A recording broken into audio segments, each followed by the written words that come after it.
Here's Brody Brazil.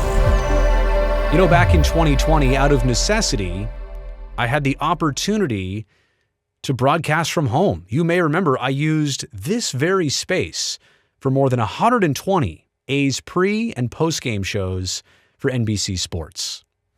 It was a unique opportunity to take a shower, hug my son, and be broadcasting 5 minutes later. That never happens in normal life.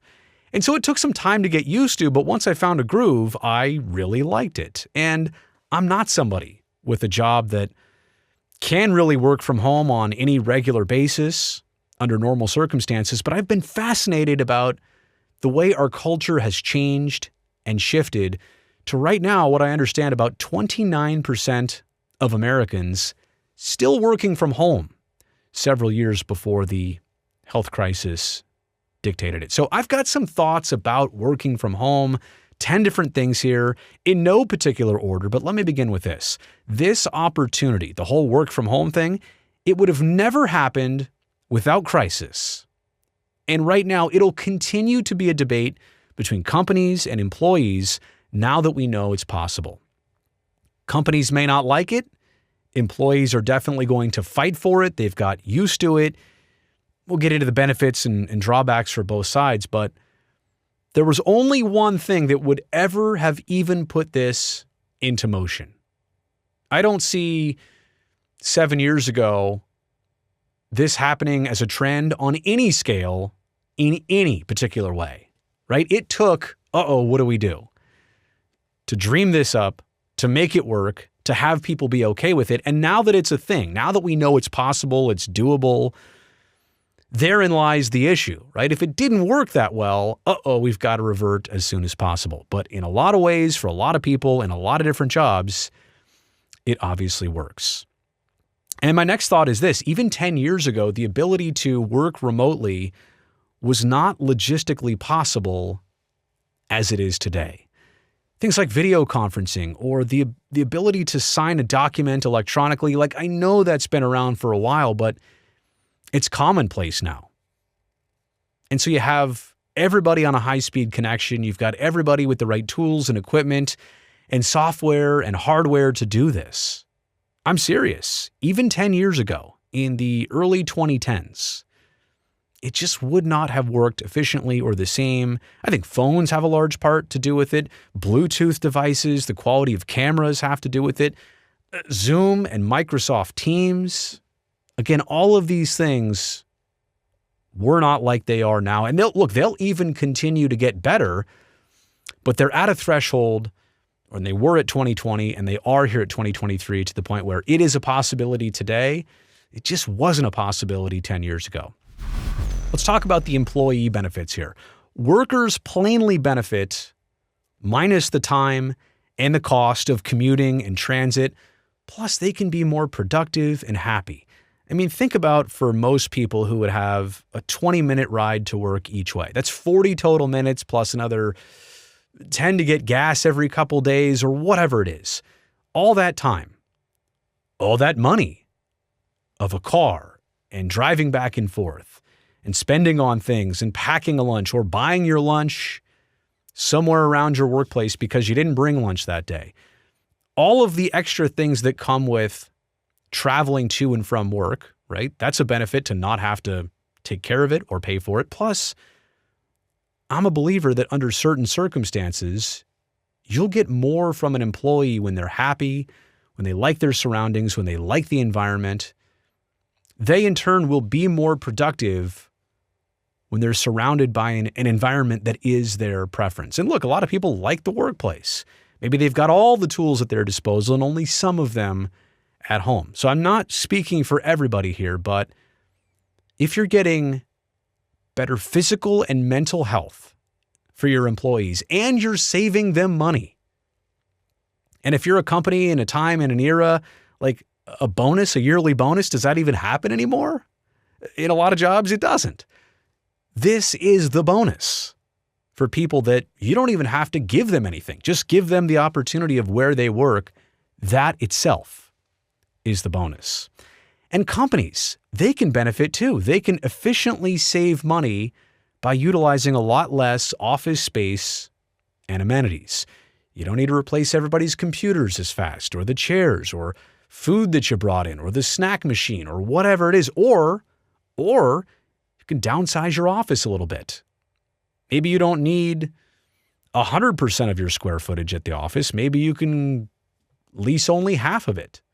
Have optional workspaces. I think they call it hoteling, like a hotel space. You come in for the day, you work at a workspace, and it's not yours. You leave it how you found it.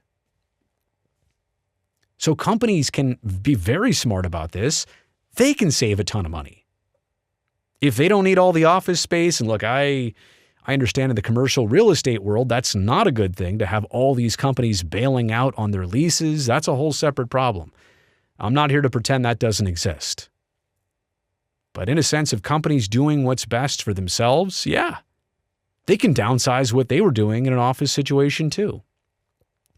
Let's go back to the employees for just a second. And this is for most, right? And especially if it's a desk type job, employees without a dedicated workspace at home, they're going to have problems. Because without one of those workspaces, nobody's going to find long-term success away from the office. Now, I told you earlier that I was able to host more than 100 pre- and post-game shows on television, live on television from this space. But this is my own separate space at my house. It's isolated from the rest of my family and most other things that make noise and sunlight and distractions. I can come in here, do my thing, and it's like I'm at work. This is a home studio in every sense, primarily a studio that just happens to be at my home. This is a dedicated workspace. And it's no disrespect to the kids or anybody else, the pets of the family, but they don't know that you're working, and they don't understand the focus that needs to happen while one is at work. And so if you're somebody without a dedicated workspace, I'm telling you, you're going to fight an uphill battle. I even realized that very quickly back in 2020. I know a lot of people that are friends that work at home. If you don't have your own space, you're not set up for the long term. It's not going to be a good outcome. From the company side of things, the corporate side of things, office synergy is not a myth, but it's also highly, highly overrated. I've heard about collaboration and we need to be in person, we need to see each other and laugh at each other's jokes, and oh my goodness. You can't force friendship. You can't force teamwork. Yeah, you need it, but it can exist. I largely believe that people in an all-digital relationship can have some of the same chemistry, cohesion, synergy. You can have all of that without ever seeing a person eye to eye. Now, granted, it's better if you've known them or if you get to see them sometimes, but seeing people 5 days a week from 9 a.m. to 5 p.m., Monday through Friday, the need to see them, I don't think that creates what some believe it does. Office synergy can happen. It can be tangible. Everybody can be on a team. It's like sports. You're working towards something. But the thought that it's going to make a difference or that it's necessary, it's also easily overdone. Yeah. You can put too much sugar in candy. Believe it or not, you can. Next thing here is if the workforce can't be trusted out of sight, like by management or supervisors, you know what? It's on the employees, but honestly, you've hired the wrong group. If they can't be trusted just because they're not present at a workplace, what would make you think that they're super productive when they're at work versus away from work? Yeah, you can't maybe see them or monitor them every second of the day, but there are measures in place to, determine productivity. And if that is a concern, that's less about the employee's abilities or motivations. It's more about the people who are responsible for monitoring that. If you can't trust your workers being out of sight, you've got the wrong group working for you. There's also I think this is a 1,000,000%. Yeah, that's a lot of zeros. That's 6 zeros. There's a 1,000,000% such a thing as too many Zoom and Teams meetings with everyone working remotely. I know it feels good to fill up a schedule. Like I was there too, working remotely. Yeah, here's my day today. And I'm going to schedule it every couple hours. I got this and that. And you're just putting things in there. You wouldn't do this in real life. You don't need to fill up your schedule like this. I get it. Some people like to show up, to show how busy they've been, to share all about that, and then to go back to work and be busy again. This is actually, in my opinion, highly counterproductive. I would dare to guess that these types of meetings, these video virtual meetings, could be cut down 80%, and the same amount of work would still get done to a similar high degree. Too many check-ins, too many, group sessions. I noticed this pretty quickly. It was a tool that got overused way too easily. Now, how about the employees who cannot work remotely? We've talked about working from home and, that being a benefit to the company in some ways, but obviously to the employees in a lot of ways. It's a luxury. It's a privilege. That's why employees are fighting for it to continue, to work from home at least 2 days a week, maybe 3. If you're going to have a hybrid situation, it's not all or nothing anymore. It's the mix of how much one way or the other.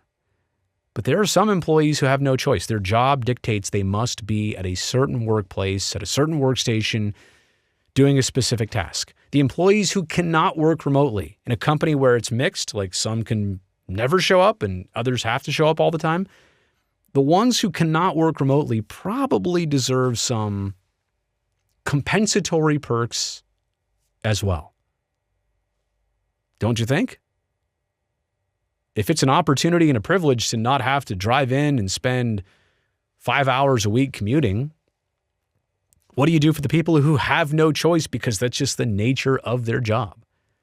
Like until a waiter at a restaurant or a waitress at a restaurant can do it remotely from their home, they can't. Some people are going to have to show up, if that makes sense. And a restaurant's a bad idea or a bad example because everybody has to show up. But some companies have virtual selection of employees and in-person selection of employees. And I think this is the conclusion here. In my opinion, a hybrid or an optional work setup, it's probably the best and most sustainable solution. To think that it has to be all one way or all the other is probably wrong.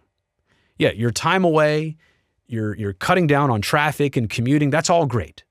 And I never mentioned that part either, but talk about being environmentally friendly to take thousands of people off the road every day for a trip that they really didn't have to make. Yeah, you're doing good for your company, but also the world. But I think the hybrid setup of, come in a couple days, work from home a couple days, or come in when you need to, have group meetings in person when you need to, that to me is the most sustainable solution in the best case scenario, probably across the board. And again, I'm using all of these thoughts and examples, applying them to probably most jobs, but definitely not everything. I mean, this is not a one size fits all conversation. So those are some thoughts about working from home. Look at the dog. What are you doing over there? But it's like that, right? It's like that for a lot of people to be at home and to be productive as possible. But, oh, wait, I'm still at home. And I should also throw this in as a bonus. I talked about the workers having a dedicated workspace. You also need to have that workspace to really separate yourself from I'm at home and I'm not working versus I'm home and I am working.